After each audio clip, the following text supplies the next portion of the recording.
All right. Welcome to another episode of the Joe and Doug Show. We're pumped that you're with us. It's a beautiful Youngstown day. Did I hit record? I was giving him a hard time last week. We started, we had to restart because he didn't hit record.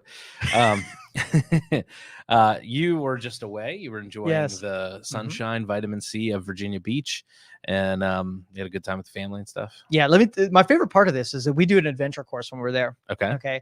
And this is the same story as last time where you get hooked up, you go 20, 40 feet in the air and you run none of these obstacles. Like you're hooked in with a security harness. And so when you first start, you're like a little bit hesitant because you're so far in the air. And then once you get that you're not going to fall and die, you start treating these obstacles like you're 2 inches off of the ground. And that transition is like a teachable thing. Yeah. Like if you could just know that you're going to be safe, all of the shit that you could do once you're in that element. So true. So we took the kids to the fair, and our kids have branched out, and they're starting to do the bigger rides and the faster rides and the taller rides.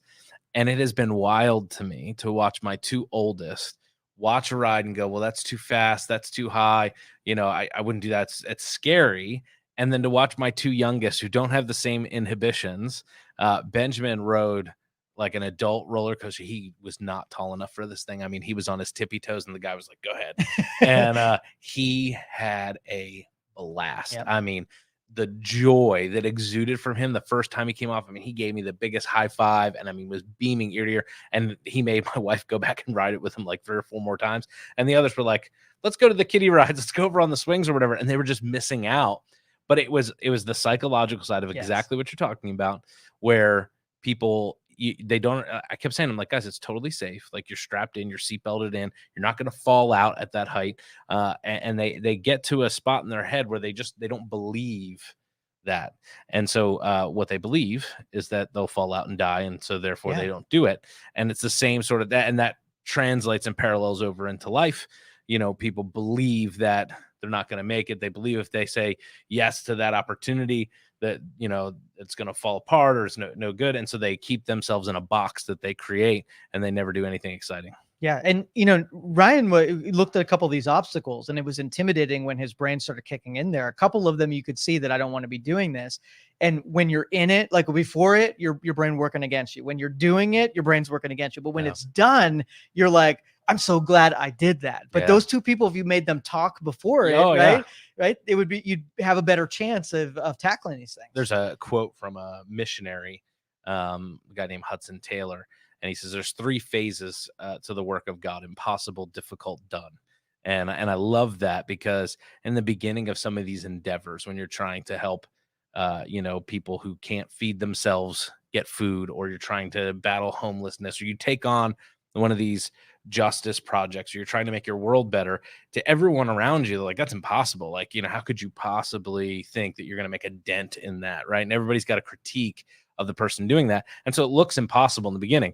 And then in the middle of it, you're wondering, well, did I bite off more than I can chew? Like you're in, but it's difficult. And then you come out the other side and you're like, wow, we actually did make a dent. We actually did something. And it's done. So I definitely think that's true. And most of the time it's what we see that keeps us from actually stepping out and doing it. So we have to retrain our eyes to see things a little differently. How do you train your eyes to see opportunities where others see impossibilities? So I've done this for so many years that little fear voice is so underdeveloped and has such a weak voice that when I see him come out, it's almost like a little bit of it's a little bit funny, like, because I'll entertain it just for the sake of it, because I know it's so weak in my psychology that it doesn't really have a say. And it's not that I'm fearless or it's not that that I don't care. I'm indifferent to it. It's literally the more you exercise the fear muscle, the stronger that it gets, and it becomes voiced in your strength and courage muscle. It's just the opposite. If you want to develop courage, you got to feed it, and you want to starve out the one that's not so courageous. Yeah, absolutely. So, I think that the direction that we kind of want to navigate today's show, and we've already kind of introed it, is talking about saying yes to those opportunities, these consequences of yes. I think that's how Lucas put it to us before the show, the consequences of saying yes.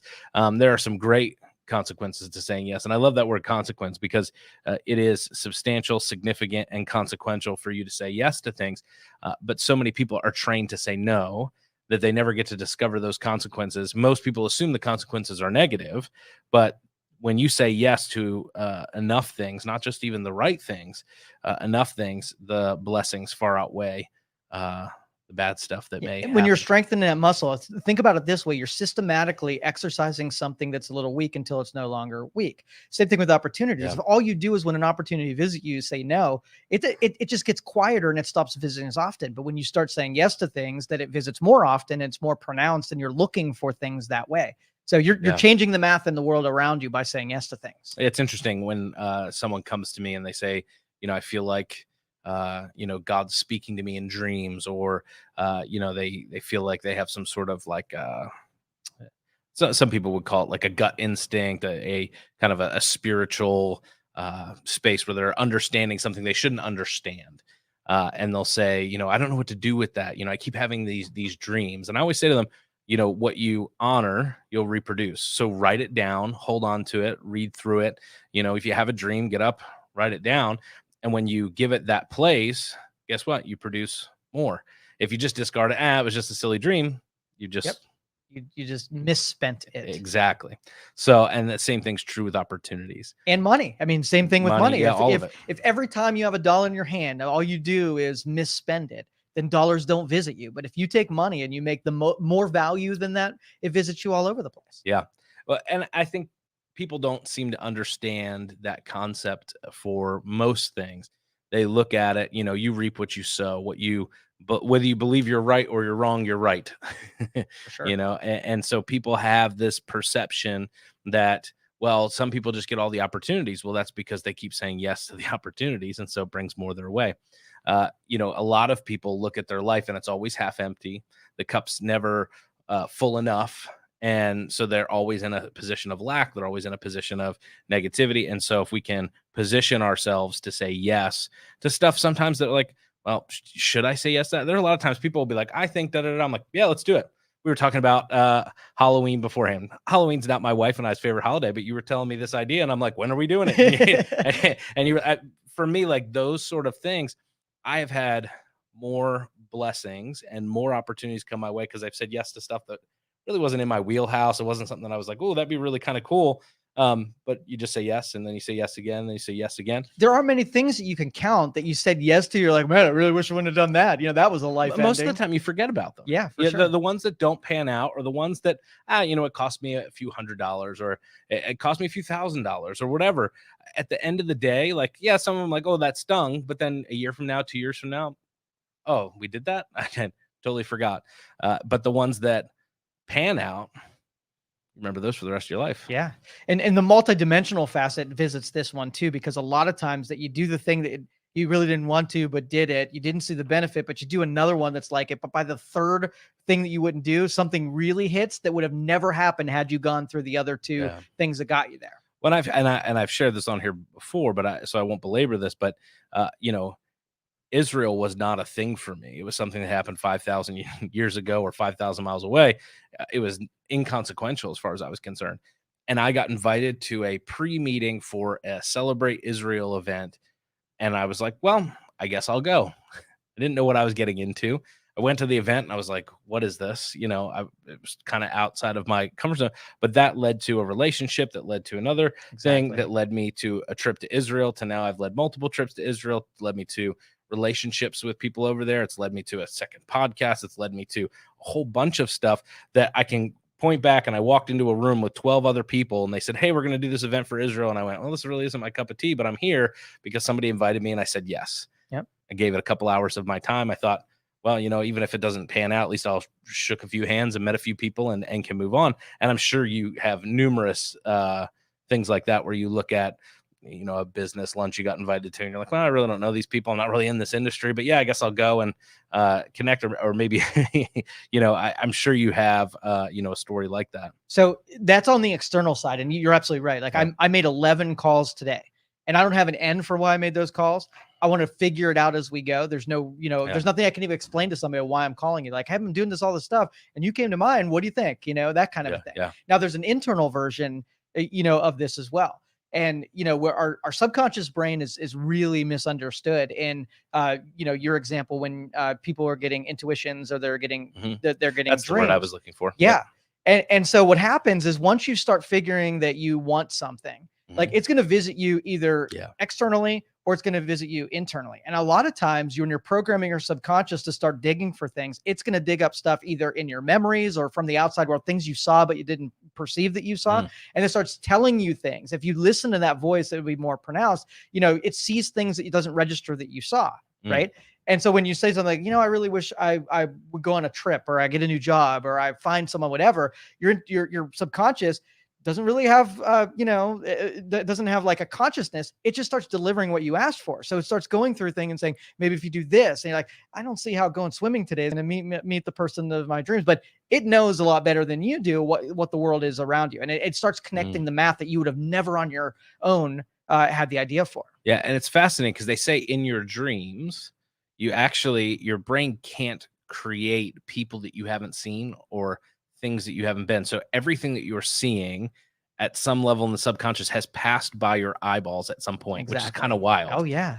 So like, those faces or that person, or, you'll see like, I don't know if you ever had a dream and you get to that spot and you're like, I know this person, but I don't know this person. You have that like kind of weird feeling in the dream where you're like, I know who this is, but they don't look like know who this is. And I found that the brain is just fascinating, the way that it stores Heck information, and, yeah. the best supercomputer ever created.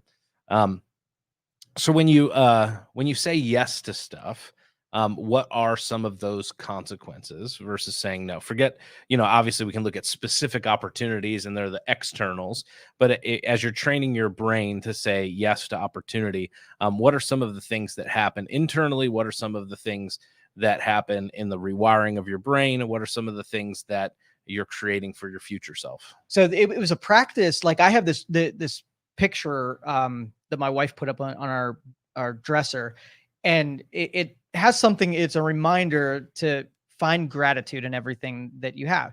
And the training is that it's easy to find gratitude when things are going nice, Oh yeah. right? It is really sucky to try to dig through something that's Yeah. making you uncomfortable to find out what you should find a blessing in this. Hmm. And so that pathway, if you can always, like my BMW, a couple weeks into it, it had a dent in the door. I had to find a Yeah. way to feel good about something that clearly was not Yeah. making me happy. And so that gratitude practice of being able to always dig through something. Okay, you know what? Hey, it's raining and I can't go to that football game. Dig, Joe. Put the Yep. Yep. imagination Yep. there, not to try to be as upset as you could be, but find out, like, what possibility. Hey, I was denied getting on the freeway because of a traffic accident. Now I got to go the slow way. You can either go be pissed off that you're going to be Yep. late, or Yep. like, man, what could I have been saved from, or what's going to be on my pathway of going this way? It's a totally different way of thinking. Yeah, absolutely. And I think I very rarely tell people to use the comparison thing, because compare and compete, you live in defeat is a little motto that I usually use. But that's when people are looking at somebody else and seeing lack. But there are times where you're something breaks in the house, and it's just like, well, thank God I have that to fix. Thank Bingo. God. There are other people that would kill to live in this house. There are other people that would love to have two cars. Like you can always go to that spot, the dent in the door kind of thing, Yeah. and be like, oh, this stinks. That's $400 I wasn't planning on spending or whatever. And you can spiral, or you know what, man, I could point to half a dozen people that would kill to have this house or that car or four kids. Like sometimes I get frustrated with my kids, and I think there are people out there trying to have babies that can't have babies. And here I am with four kids, and I'm like, oh my gosh, some days it's like I just want to break. Somebody take them, and I get that. But man, if I stop and pause and rewire, and I said yes to having four kids, and what a blessing it is that I received that. Other people have asked for that and haven't gotten it. And so for me to sit here and complain about, oh, our busy schedule and all this sort of stuff, it's like, hold on a second.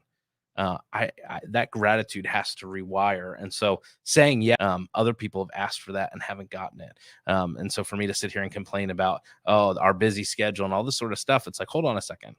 That gratitude has to rewire. And so saying yes gives, puts you in a position where you're thankful for what you have, and it gives you an appreciation and a gratitude totally agree with that. Yeah, and you mentioned a bunch of shows ago that who you surround yourself with, really make up the difference as to the opportunities that you take. So I guess first, before this, if you have environments that are toxic and people are asking you to do stuff, and you're like, hey, Joe and Doug, they said to say yes to stuff. So Bob came over here and said, let's smoke some weed. I was like, sure, let's do that. It might be some rearrangements that are necessary before we start saying yes. But we're gonna get credit for some things that we don't want credit for, Joe. No. But I picture a race, right? So I'm in the middle. There's always going to be someone ahead of me. There's always going to be someone behind me.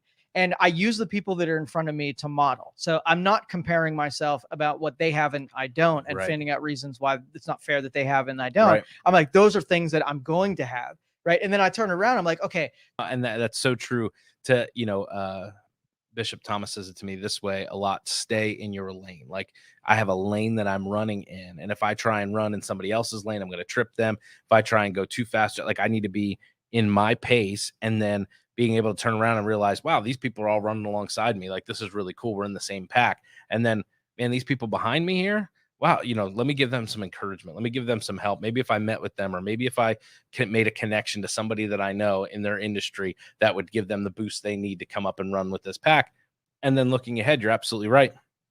That's why we position ourselves with mentors and even those in the industry that we don't know, but we look at and go, wow, they've done this, this, and this. I need to be more risky here. I need to train this muscle to get an advantage. That's awesome. That's a great illustration. And you got to be objective too about that place that you are in. And there's a lot of people that are not in their lane, like they're in that Bob smoking weed and whatever. And that's why they're going to get mixed messages where this is not going to apply, with basically saying, okay, in the pecking order, what have I deserved? What have I entitled to? Where am I really at? And if you can't be honest with yourself about where you are, then this stuff can't work. It really can't. Yeah. An honest assessment. You have to know, this is who I am. This is what I'm good at. This is what I'm not good at. Otherwise, you'll have the American Idol syndrome, where you show up to sing and everybody's like, your mom lied to you. You can't sing.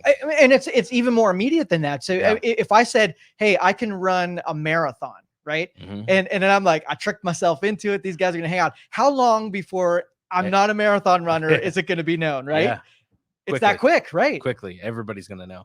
Yeah, that's true. And being, and it comes down to authenticity. Like, obviously we all have a future version of ourselves that we'd like to be. And there's nothing wrong with saying, hey, this is who I'd like to be, or this is where I'm headed.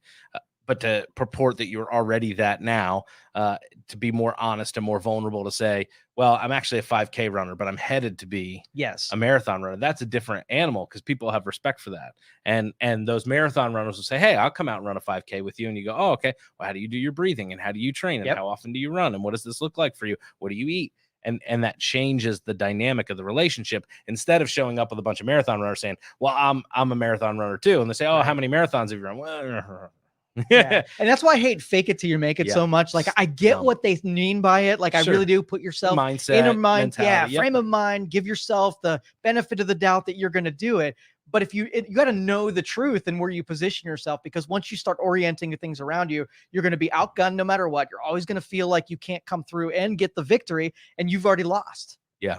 And it's interesting, because this permeates every industry. It permeates every person.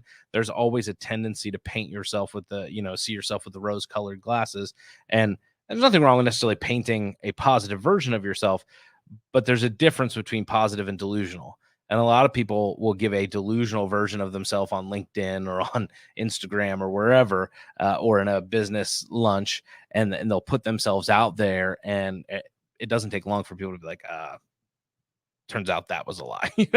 And on the other side is true too. There's some people that sandbag and underplay themselves, and it's as equally as dangerous for your progress if you're in the wrong lane for all of this stuff as well. It's interesting. I wrestled with that concept of overselling, underselling for a long time.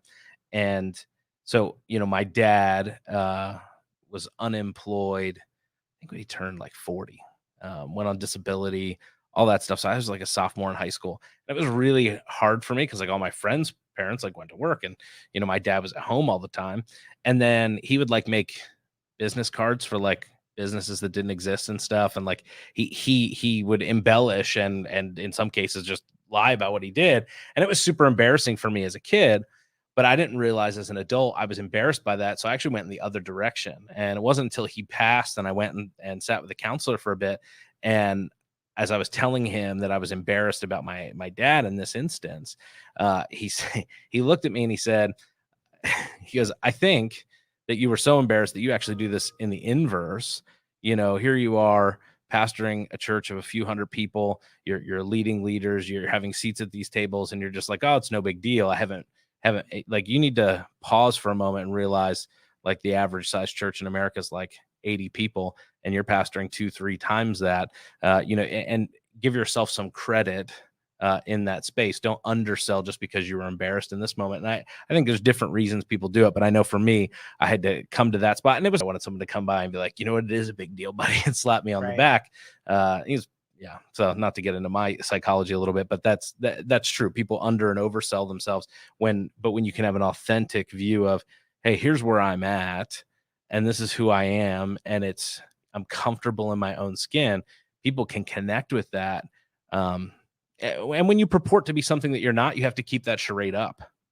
Like you have to be able to run the marathon, Yeah, unless you right. tell everybody you do that, and you can only keep that charade up for so long. And eventually, so it's difficult to just not be yourself.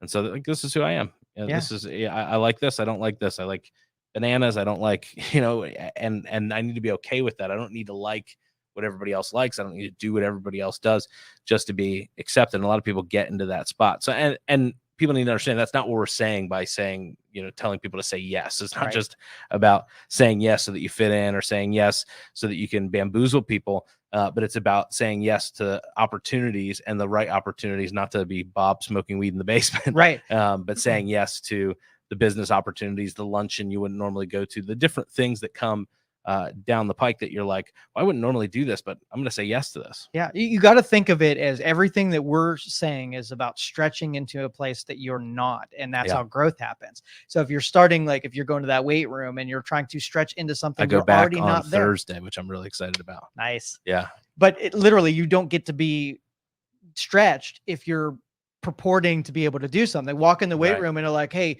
what do you usually lift?" You're Yeah. like 420, you know?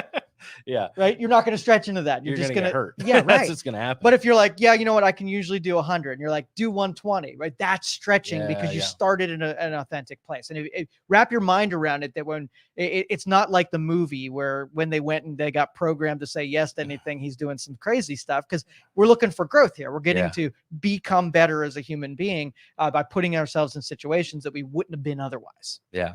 It's those opportunities that come along the way to give when you normally would have kept it, to serve when you normally feel like I don't have the time, to say hi to somebody you normally wouldn't say hi to at the office. And just like those are small incremental ways that, you don't know what that conversation leads to, or that $20 gift leads to, or whatever. But saying you've always said no, let's try and say yes. I mean, when we do the same thing over and over again and expect a different result, that's crazy. And a lot of people do this in their life. They say no to everything. And like, I don't understand why I have the same life. Well, you got to say yes to something that you've never said yes to before. You got to say yes to, doing a podcast with an entrepreneur when you're a pastor. And what does that look like? What could happen? I don't know, but I like talking. You like talking. You're fun. And then here we are. Those sort of things happen because, if I would have said no, I probably wouldn't be doing this podcast with Rabbi. I probably wouldn't have been invited on some of these guest ones. It helped me with some of the stuff I was doing on TV. A number of these things all are connected to a lunch we had at Panera. And you said, what can we do? And next thing we knew, we had some microphones and stuff in a darkly lit closet at the church trying to figure out if we could do this. And then now there's a studio and everything else. So all right, so let's talk about this, because I think many more people, if you're in this audience and you kind of got your handle on this, what we said is enough for you. But there's some people that are kind of broken in this way and Yeah. have no idea how to measure who they really are, it's good. because their measurement is what they think they should be, or what appeals and resonates with other people. How do you measure, like, how do you really look at yourself from an objective standpoint, and not like your goal is not to decimate yourself and hurt your own feelings, and your goal is not to embellish and make yourself feel good about what you are. So how do you author and measure yourself? Yeah. So two best ways to do it. One, you find somebody who is close enough to you to know your stuff, but loves you enough to tell you the truth. Those are tough people to find. They're rare because most of your friends lie to you. Most of your family they have a perception of you. And so they see everything through that lens. If you can find a healthy person who's nearby that loves you enough to say, hey, this is, here's the 5 things that I see. You're really good at this. You're really good at this. You're not good at that. You try to be good at this and you put off that you're good at that, but you really suck at that. And somebody that can really evaluate that way. Sometimes, I have 2 younger brothers, and they both know me pretty well. And my one brother, Don, and I are both pastors. And so we're able to bounce some stuff off each other. And, he's able to say to me, hey, I think you're overreacting to that a little bit, or whatever. And it's that honest feedback of somebody who's authentically able to look at me, willing to say that. The other side of it, and people aren't good evaluators of themselves. And that's what's so challenging. That's why there's 97, tests you can take, from Enneagram to everything else, like who am I? But some of those are really great. The Enneagram's a good one. The DISC assessment is a good one. There's 3 or 4 of those personality kind of tests that really can help read into who you are. Now, they're not perfect, because there's always somebody that takes those and be like, I'm the outlier. See, this doesn't. And I've been pegged every time on those, but truthfully, most of the time, I'd say, 80 to 90% accuracy on those. There may be a few things that you're like, well, I don't really do it that way, but they can hit your strengths, your weaknesses, who you are from a personality standpoint. I think if you're assessing, work competency or relational competency, you got to get with people in your industry that are willing to, numbers don't lie. So, you're talking about work, like, we'll pull out the spreadsheets and have a conversation. Like, if you have to make an excuse for every quarter, we've probably got an issue. But if you can own it and the numbers match up, then it should be an easy conversation to say, well, actually, you're looking pretty good at that in your industry. People typically grow at 12%. You're growing at 15. Those sort of objective measures are a great way to do that. Relationally, it can be tough, because what's a good relationship to Joe is different for me, and different for our wives.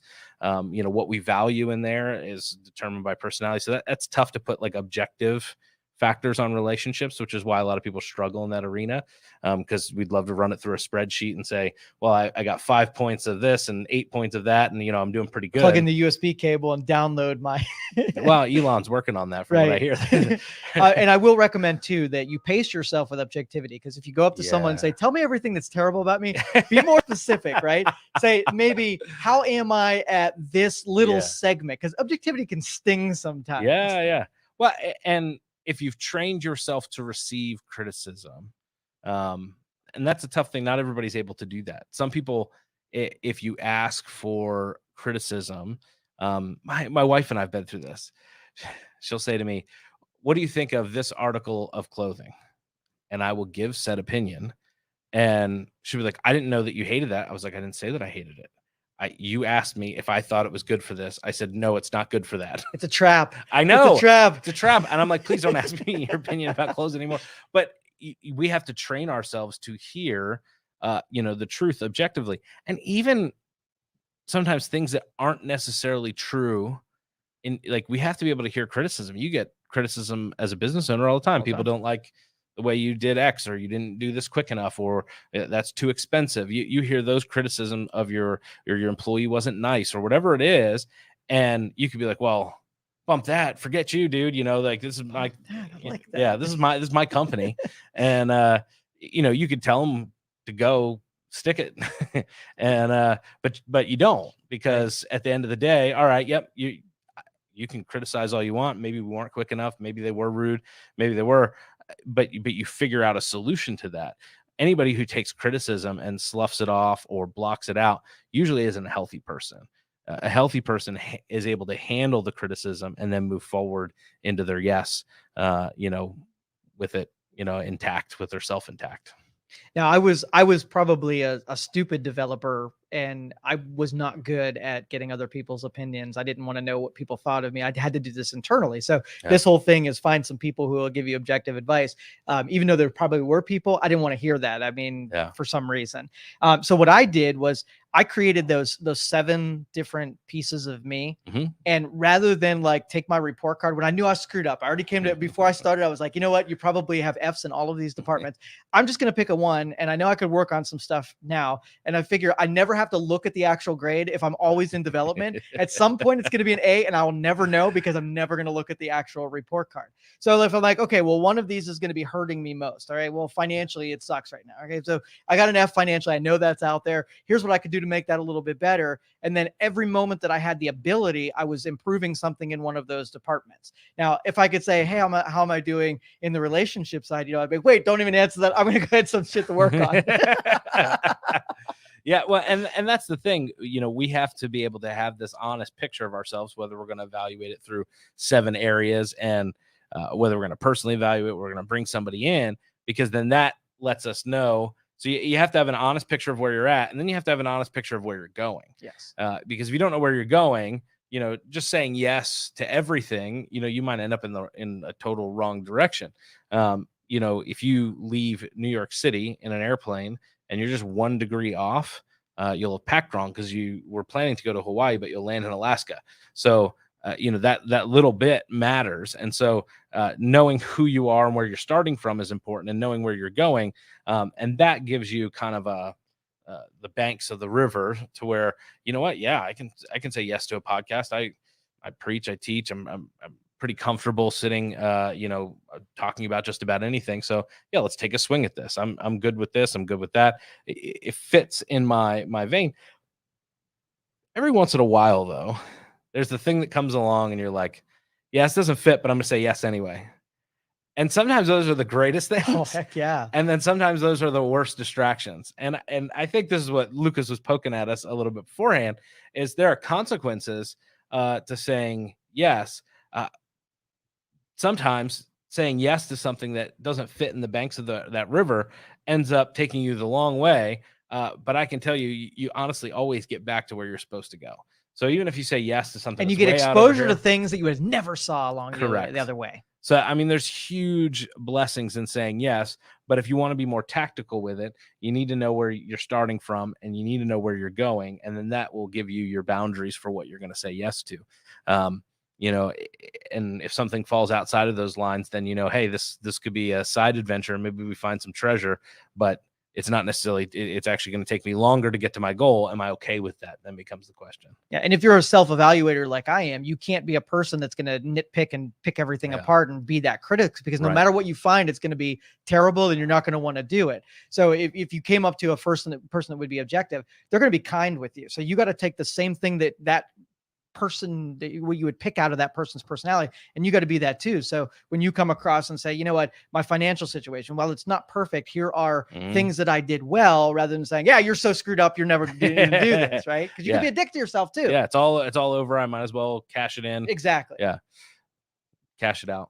But and I think that's the challenge for most people, is they want to know that their yes is going to take them towards their goal. And so what you're saying there, for most of our audience, being able to evaluate where you're at and authentically know, and then know that where I'm headed, and then the yeses in between are taking me closer to the goal. Stretching.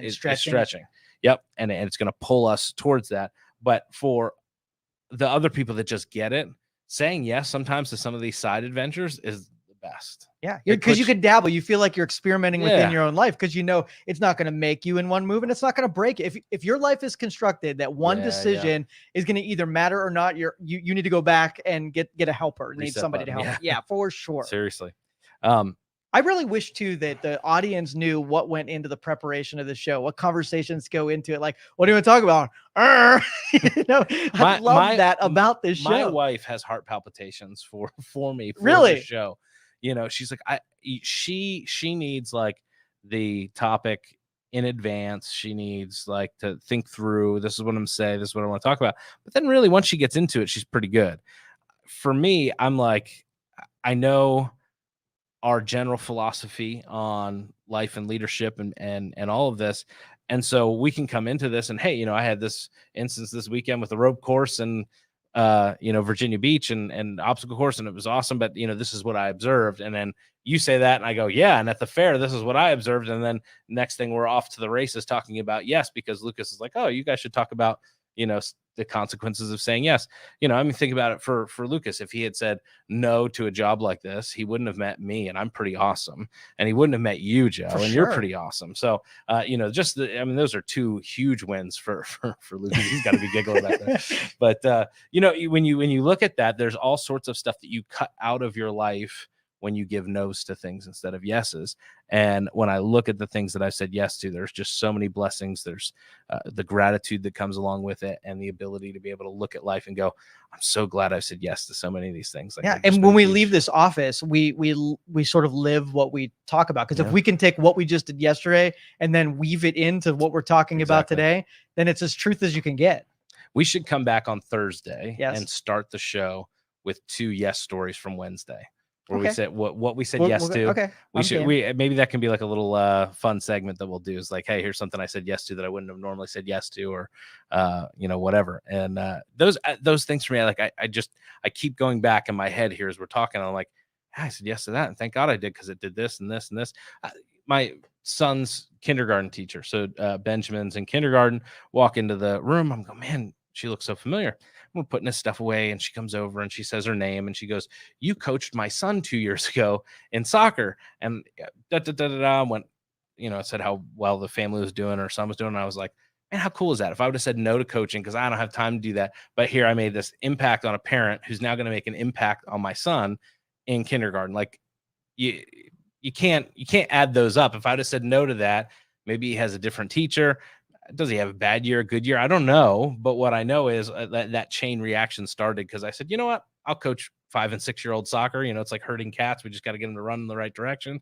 And did it take a little bit of extra time and that sort of stuff? Yeah, but I made an impact on a kid, made an impact on a family. And then here's this mom going, hey, I want to have that kid because his dad was my son's soccer coach. And So, but evaluators, people who go too thick and into that evaluation mode, will say, I'll do soccer if you can prove to me what it leads to, or else I'm not going to do it. Versus the faith that when those things lead to it, it's going to be a surprise what it leads to. But when you get to the thing that it provided, it's going to be like, oh, so glad I did that.